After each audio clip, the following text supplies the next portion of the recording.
Bangkok में पाकिस्तान और भारत के कौमी सलामती मुशीरों की मुलाकात हुई है और भारतीय मीडिया ने दावा किया है कि ये मुलाकात 26 दिसंबर को थाईलैंड के दारुल हुकूमत में हुई है। कौमी सलामती मुशीर lieutenant general retired Nasir Khan Janjua और भारतीय हमनसब अजीत डोवल के दरमियान ये मुलाकात 2 घंटे से ज्यादा जारी रही। भारतीय मीडिया के मुताबिक इस मुलाकात में कंट्रोल लाइन पर कशीदगी का मामला जेर बहस आया। दोनों मुशीरों की मुलाकात का फैसला रवा माह के अवाइल में किया गया था। बैंकॉक में पाकिस्तान और भारत के कौमी सलामती मुशीरों की मुलाकात। भारतीय मीडिया का दावा है कि ये मुलाकात 26 दिसंबर को थाईलैंड के दारुल हुकूमत में हुई। कौमी सलामती मुशीर lieutenant general retired Nasir Khan Janjua और भारतीय हममनसब अजीत डोवल के दरमियान ये मुलाकात 2 घंटे से ज्यादा जारी रही। इसी बारे में तज्जिया जानेंगे जियो न्यूज के डायरेक्टर न्यूज राना जवाद साहब से। राना साहब, बहुत शुक्रिया आपका। सबसे पहले ये बताएगा कि इस मुलाकात को दोनों मुल्कों के हालिया तल्ख ताल्लुकात के तनाजुर में कैसे देखते हैं आप? देखिए, ये मुलाकात जो है अब ये कंफर्म हुआ है कि ये 28 दिसंबर को हुई है, 26 दिसंबर को नहीं, 28 दिसंबर को हुई है और बैंकॉक में हुई है।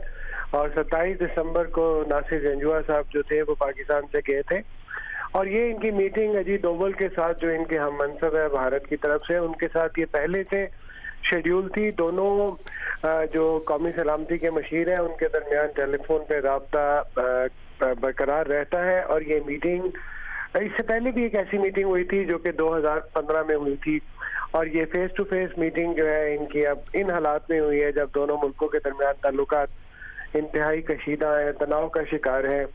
और आपने देखा कि जो DGISP हैं पाक फौज के तर्जुमान, उनकी चंद दिन पहले जो प्रेस कॉन्फ्रेंस थी उसमें उन्होंने फिगर्स भी बताए थे कि 2017 जो है वो सीज फायर वायलेशन जो लाइन ऑफ कंट्रोल है बदतरीन उसके रहा। इससे पहले 350 के करीब थी पिछले या उससे पिछले साल और इस साल 1700 वायलेशन थी और 52 पाकिस्तानी जो थे शहीद भी हुए थे। तो एक बहुत ही तनाव वाला माहौल है पाकिस्तान और भारत का। तो इन दोनों नेशनल सिक्योरिटी एडवाइजर्स की मीटिंग जो है 2 घंटे जो बैंकॉक में 28 दिसंबर को हुई है उसमें जरूर ऐसी बातचीत हुई होगी कि इसको कैसे कंट्रोल किया जाए, क्योंकि ये जो मैकेनिज्म बना था इन नेशनल सिक्योरिटी एडवाइजर्स की मीटिंग है इसकी बुनियाद जो थी वो लाइन ऑफ कंट्रोल की सीज फायर वायलेशन के हवाले से ही थी और वहाँ पे जो फायर आर्म यूज होता है उसके हवाले से जो एक SOP तय किया गया था उसको रिव्यू करने के हवाले से थी।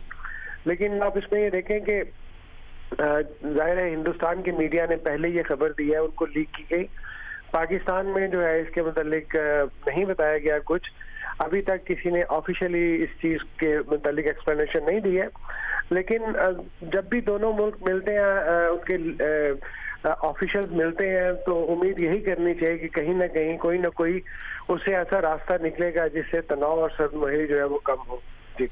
जी बहुत बहुत शुक्रिया। राना जवाद साहब अपना तजिया दे रहे थे इस खबर पर कि बैंकॉक में पाकिस्तान और भारत के कौमी सलामती मुशीरों की मुलाकात हुई है और भारतीय मीडिया ये दावा कर रहा है कि कौमी सलामती मुशीर lieutenant general retired Nasir Khan Janjua और भारतीय हममनसब अजीत डोवल के दरमियान मुलाकात 2 घंटे से ज़्यादा जारी रही है। इसी बारे में मजीद हम बात करेंगे अमरीका में पाकिस्तान के साबिक सफ़ीर नजमुद्दीन शेख साहब से। नजमुद्दीन साहब, दहशतगर्द कुलभूषण जाधव की अहल खाना से मुलाकात के बाद भारत ने कंट्रोल लाइन पर एक बार फिर कशीदगी बढ़ा दी है। आपके ख्याल में अब जो ये मुलाकात हुई है इस मुलाकात से कशीदगी कम होने में कितनी मदद मिलेगी? देखिए, उम्मीद तो रखी जा सकती है लेकिन हमें ये मद्देनजर रखना चाहिए कि ये मीटिंग जब 26 दिसंबर को हुई है, अगर हिंदुस्तानी मीडिया की रिपोर्ट सही है तो उससे ये महसूस होता है कि जहाँ तक हिंदुस्तान पाकिस्तान के ताल्लुकात हैं हमें मद्देनजर रखना पड़ेगा कि उसके बाद सुषमा स्वराज ने स्टेटमेंट दी कुलभूषण यादव के केस के सिलसिले में और उसमें कोई हमें ऐसी चीज नजर नहीं आई जिससे महसूस हो कि वो तनाव कम करके और कुछ बाहमी ताल्लुकात को बढ़ाने की कोई उन्होंने कोई इज़हार किया हो। वो जो उन्होंने स्टेटमेंट दी वो खासी सख्त थी। तो मैं समझता हूँ कि हमें यही सोचना चाहिए कि चूंकि जंजुआ साहब और जो डोवाल साहब की मीटिंग पहले से शेड्यूल थी और उस शेड्यूल में ये हमें पता था कि ये बातचीत जो होगी वो लाइन ऑफ कंट्रोल पे होगी तो हो सकता है कि इन्होंने जो 2 घंटे की मीटिंग की है वो इसी बिना पे की है कि ये SOPs जो है उनको दुरुस्त तरीके से इम्प्लीमेंट किया जाए। और उसके बाद मुझे यकीन है कि उनकी कुलभूषण जाधव के सिलसिले में भी बात हुई होगी, लेकिन मुझे कोई उसमें पेशरफ्त का इम्कान नजर नहीं आता। मुझे ये भी नजर आ रहा है कि पाकिस्तान की तरफ से इस पे अभी कोई बयान नहीं आया है, जिससे भी मुझे ये तासुर होता है कि शायद उसमें कोई उन्होंने पेशरफ्त के इम्कानात नहीं देखे। सर, ऐसी मुलाकातें पहले भी होती रही हैं। भारतीय हठधर्मी और मोदी सरकार की जानिब से कशीदगी बढ़ाने की कोशिशों में इन मुलाकातों से किस हद तक कमी वाक़ई हो सकेगी? देखिए ये इसको याद रखें कि हालांकि ये मीटिंग पहले से शेड्यूल की गई थी, लेकिन चूंकि ये मीटिंग हुई, ये मेरी नज़र में एक पॉजिटिव आउटकम है कि अभी तक बातचीत का जो रास्ता है वो बंद नहीं है। एक ही रास्ता अभी तक खुला हुआ रखा है, वो नेशनल सिक्योरिटी एडवाइजर्स का है। लेकिन ये मीटिंग्स होती रहें तो ये हठधर्मी वगैरह सब होते हुए भी शायद कुछ इम्कान है कि आगे बात बढ़े।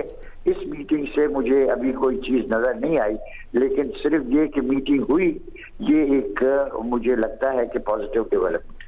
बहुत बहुत शुक्रिया। नजमुद्दीन साहब अपना तजिया दे रहे थे कि ये मुलाकातें होती रहीं तो बेहतरी का इम्कान है। बैंकॉक में पाकिस्तान और भारत के कौमी सलामती मुशीरों की मुलाकात हुई है और भारतीय मीडिया दावा कर रहा है कि कौमी सलामती मुशीर lieutenant general retired Nasir Khan Janjua और भारतीय हमनसब अजीत डोवल के दरमियान ये मुलाकात 2 घंटे से ज़ायद जारी रही हुई है।